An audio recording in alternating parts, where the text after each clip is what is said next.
Ben Nərman Əliyevlə və onun xanımı Tərlan bacı ilə uzun müddət bir yerdə işləmişəm. Emsidə 30-35 il etilen polietilen zavodunda işləmişik. İndi mən təqaüddəyim. Nərmanı xanımını gözəl tanıyıram. Onun şəhid bağları Aydını gözəl tanıyıram. Allah rəhmət eləsin, ruhu şad olsun. Buraya nişanların da Allah şəhid bağlarını çok güzel bir aileler. Nərman müəllim, Tərlan bacı, hər ikisi bizə ailəlikcə yaxın ailədir. Aydının bağlarını da tanıyır. Allah'ın kulları sağlığı, gönül böyük. Kendinize versin inşallah. Ne diyeyim? Başı sağ olsun. 5 yıldır siz necə yaşamışsınız, mən bilirəm. Çox çətinliklə. Allah bundan sonra sizi biraz təskinlik versin. Səbr versin. Başka sözüm olsun.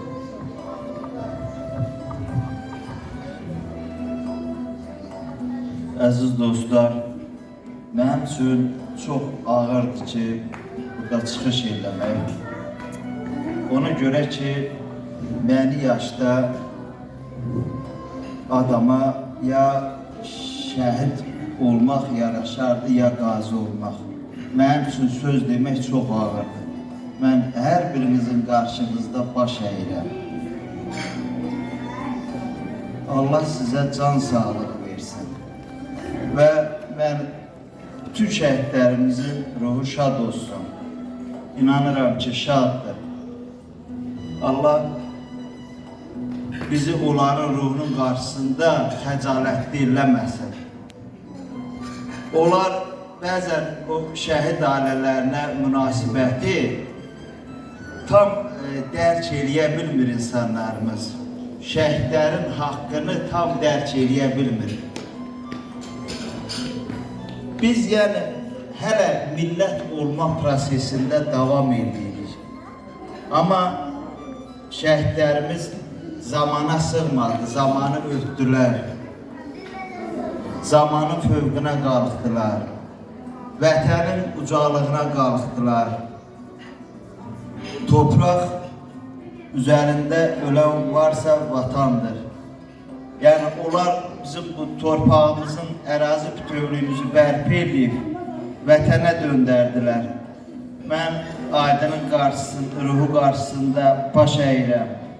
Nərman müəllim qarşısında baş əyirəm. Bütün şəhid analarının qarşısında baş əyirəm. Mən biraz bilmirəm, fikrimi necə desəm uyğun gələr.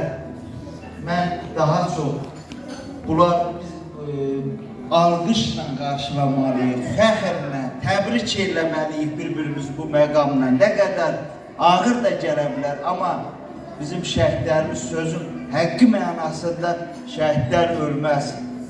Ruhu şad olsun hər birinin. Allah hər birinizə səbir versin. Allah hər birinizə səbir versin. Amma bu dünyaya sığmayacaq, bir insan ömrünə sığmayacaq böyük bir fəxarət.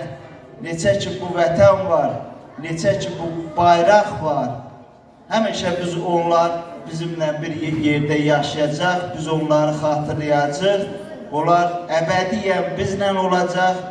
Mən Karbamid kollektivində Aydınla bir yerdə işləmişəm. Nərman müəllimlə bir yerdə işləmişəm. Nərman müəllim əslən Tovuz rayonundandır. Tovuz rayonu tarixən saza, sözə sığınıb yaşamış qədim qayım bir türk elidir. Və Tovuzlunun yaşı olmaz. Tovuzlu doğulanda əskər doğulur və o istənilən yaşda əskər olur. Və ilk döyüşlər də Tovuzdan başladı.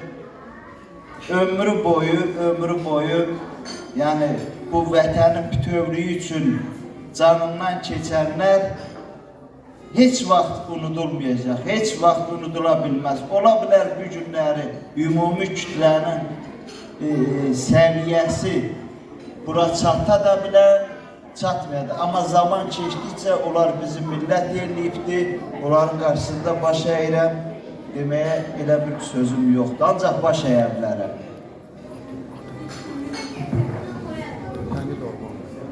Həmid Ormanlı. Təşəkkür edirik.